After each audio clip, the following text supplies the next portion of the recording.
Welcome to my YouTube channel Student Academy को स्वागत करुँच। प्रथम थर पर चैनल को विजिट करते मिशन शक्तिर समस्त अपडेट पाइबा चाहते तेल आज ही आम चैनल को सब्सक्राइब करूँ। मिशन शक्तिर समस्त अपडेट सर्वप्रथम पाइपर। मिशन शक्ति व्हाट्सएप ग्रुप रे जो जॉइन होना डिस्क्रिप्शन बॉक्स तले मिशन शक्ति व्हाट्सएप ग्रुप दिखाई से लिंक को क्लिक करके आपण आमर व्हाट्सएप ग्रुप रे जॉइन हो पारे। मिशन शक्ति व्हाट्सएप ग्रुप डिस्क्रिप्शन बॉक्स तले लिंक दिखाई।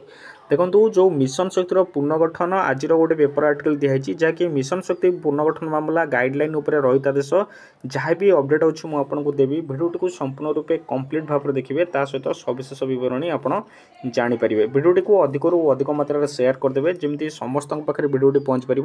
व्हाट्सएप ग्रुप रे जॉइन करने को समस्त को अनुरोध। देखो नूतन मेंबर सहित नूतन कार्यभार जहाँकि जुलाई मसरे स्टार्ट होगा जाऊँगी जेते सब मेंबर अच्छा जहाँकि किसी सूचना मिलूँ कि नूतन मेंबर सब नियुक्ति हेबे जो इसी हूँ बा आपणकर जीपीएलआई आपणकर बीपीएलआई जो मैंने अच्छा नूतन मेंबर सहित नूतन आपणकर कार्यभार होगा जाऊँगी। ये देखिपे कि मिशन शक्ति पुनर्गठन मामला जो थी कि गाइडलाइन उपरे रहित आदेश ये आप देखिपे 17/6 ये पेपर आर्टिकल माने आपणकर जानीपे गतकालीर न्यूज बीजेडी सरकार एक शक्तिशाली संगठन परिणत मिशन शक्ति को राज्य में नवागत बीजेपी सरकार पुनर्गठन कर पूर्व जानते बीजेपी सरकार गोटे शक्तिशाली संगठन थिला। बीजेपी सरकार पर आपणकर बीजेपी गवर्नमेंट पुनर्गठन करी प्रक्रिया जारी रही जो यही प्रक्रिया आपणकर शक्तिशाली संगठन परिणत मिशन शक्ति को राज्य में नवागत बीजेपी सरकार पुनर्गठन करी जहाँकि यही प्रक्रिया जारी रही बेले एने आगत एक मामला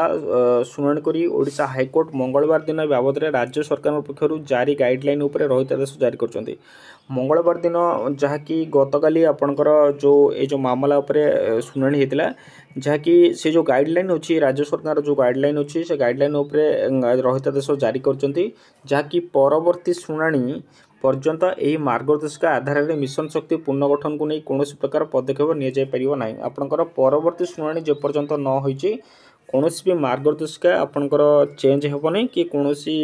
आधार में मिशन शक्ति आपणकर पुनर्गठन हो पार ना। गतकाली जो आलोचना होता बा जो शुणाणी होता से शुणाणी उपरे रोक लगाई परवर्ती गोटे डेट दिखाई से डेट्रे शुणाणी जो तेणुक जमी आपणकर जो मैंने इसी अच्छा जीपीएलआई अच्छा बीपीएलआई अच्छा सेमती समस्ते से कार्यभार आपंकर तुलेबे तेणुक मिशन शक्ति पुनर्गठन को नहीं कौन प्रकार पदक्षेप नि बोली हाईकोर्ट अंतरीण आदेश स्पष्ट कर पुरी डेलांग मिशन शक्ति महिला संगठन पक्षर यह मामला रुजु होता बेले विचारपति जे रहिले शशिकांत मिश्र यह मामला उपरोक्त निर्देश देवा सह यार जवाब दाखल करने को राज्य सरकार को आपणकर नोटिस जारी कर जो जवाब रखिए सरकार कहीं मिशन शक्ति पुनर्गठन कर सहित पुनर्गठन करने द्वारा आगु एमती किसी गाइडलाइन थिले कि पुनर्गठन करने नहीं कि ना एबे से कर तार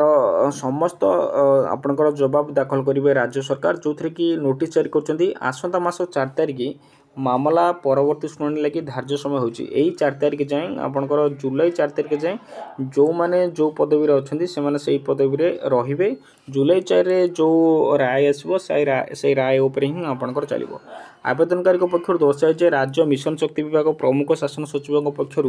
जनवरी 22 तारिख में होता एक विज्ञप्ति उल्लेख अच्छी समस्त मिशन शक्तिर प्रत्येक स्तर पुनर्गठन कर जानते जनवरी 22 तारिख में गोटे नुआ गाइडलाइन बाहर जो कि समस्त जो मिशन शक्ति अच्छी मिशन शक्ति को पुनर्गठन कर विरोध कर आवेदनकारी मैंने हाईकोर्टर द्वारस्थ होती हाईकोर्ट मामला शुणाणी कर उपरोक्त निर्देश देते जहाँकि जुलाई 4 तारिख गतकाली जो आलोचना होता किसी फल मिलना नहीं किंतु जुलाई 4 तारिख में आपणकर जहाँकि संपूर्ण रूप फलाफल आसबार बहुत पसिबिलिटी अच्छी जुलाई 4 तारिख अपेक्षा करूँ। एतिक इनफॉरमेशन। Thank you.